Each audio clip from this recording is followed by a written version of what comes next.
আমাদের বিপ্লবী সাধারণ সম্পাদক নাহিদুজ্জামান শিপন আসলে তুলে ধরেছে তার বক্তব্যের মাধ্যমে যে আমরা কি উদ্দেশ্যে কি লক্ষ্য নিয়ে আমরা মাননীয় ভিসি এবং তার প্রশাসন সাথে আমরা দেখা করেছি।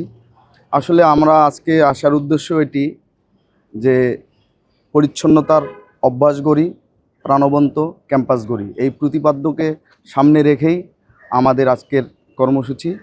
আমরা আপনাদের দ্বারা সবাইকে জানিয়ে দিতে চাই, এই কর্মসূচি শুধু আমাদের দাবি দাওয়া উপস্থাপন করার কর্মসূচি না,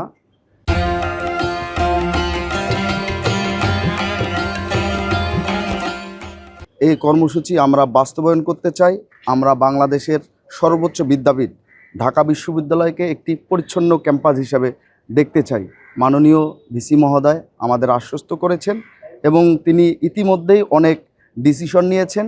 আমরা বলেছি, আমরা যে দাবি দাওয়াগুলো, যে পরিকল্পনা কর্মসূচিগুলো তার কাছে উপস্থাপন করেছি, আমরা বলেছি বিশ্ববিদ্যালয় প্রশাসন এবং আমাদের পরিকল্পনা কর্মসূচি সাথে যদি সমন্বয় করে সুন্দর একটি পরিকল্পনা প্রণয়ন করা যায় এবং সেটা যদি বাস্তবায়নের জন্য প্রয়োজনের তুলনায় যদি কর্মকর্তা অপ্রস্তুত হয়, আমরা স্বেচ্ছাসেবী হিসাবে বিশ্ববিদ্যালয় প্রশাসনের সাথে কাজ করতে আগ্রহ প্রকাশ করেছি।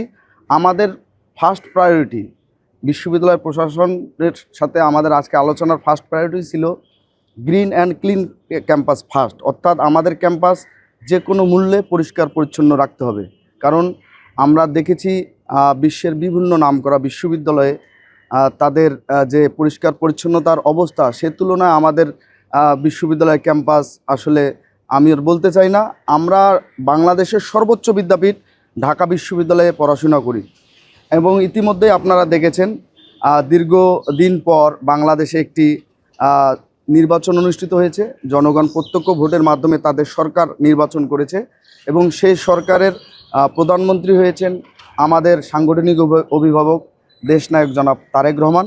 তিনি ইতিমধ্যেই ঢাকাকে সিটিসহ সারা বাংলাদেশের বিভিন্ন সিটি এবং দেশব্যাপী তিনি একটি পরিষ্কার পরিচ্ছন্নতা অভিযান শুরু করেছেন এবং তিনি নিজেও আপনি দেখে থাকবেন যে ঢাকা সিটি কর্পোরেশনে তিনি সময় বের করে তিনি একদিন ঢাকা সিটি কর্পোরেশনের যে প্রশাসক নিয়োগ করেছেন, তাদের সাথে তিনি ঘুরে ঘুরে ঢাকার বিভিন্ন রাস্তাঘাট, বিভিন্ন সিটির যে বর্জ্য নিষ্কাশন ব্যবস্থা সব কিছু তিনি তদারকি করছেন। এটা আমাদের অনুপ্রেরণা দিয়েছে যে আমরা বাংলাদেশের সর্বোচ্চ বিদ্যাপীঠে পড়ে আমরা যদি আমাদের প্রশাসনের সাথে সমন্বয় করে এবং শিক্ষার্থীদেরকে সচেতনতা বৃদ্ধি করে আমরা যদি আমাদের ঢাকা বিশ্ববিদ্যালয় ক্যাম্পাসকে পরিষ্কার পরিচ্ছন্ন করতে পারি, এটি বাংলাদেশের একটি রোল মডেল হবে। আপনারা জানেন ঢাকা বিশ্ববিদ্যালয় যখন যেটা করে পজিটিভলি, সেটা সারা বাংলাদেশের বিভিন্ন ক্যাম্পাসে ছড়িয়ে পড়ে।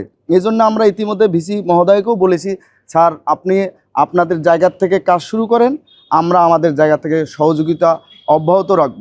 আপনারা জানেন যে ইতিমধ্যেই আমাদের যে ক্যাম্পাসে আপনি দেখে থাকবেন যে আমাদের যে শুক্রবার সাপ্তাহিক ছুটির দিন বা শনিবার সেটাও সাপ্তাহিক ছুটির দিন, সেই ছুটির দিনগুলোতে আমাদের ক্যাম্পাসে বিভিন্ন ধরনের লোকসমাগম হয় এবং এটা আসলে ক্যাম্পাস এ ব্যাপারেও আমরা ইউনিভার্সিটি প্রশাসনের সাথে কথা বলেছি কিভাবে এটা সমন্বয় করে একটা সুন্দর সাবলীল ভাবে নিয়ে আসা যায়, যাতে সবাই ক্যাম্পাসের মান অক্ষুণ্ণ রেখে এই পরিবেশটা নিশ্চিত করতে পারে।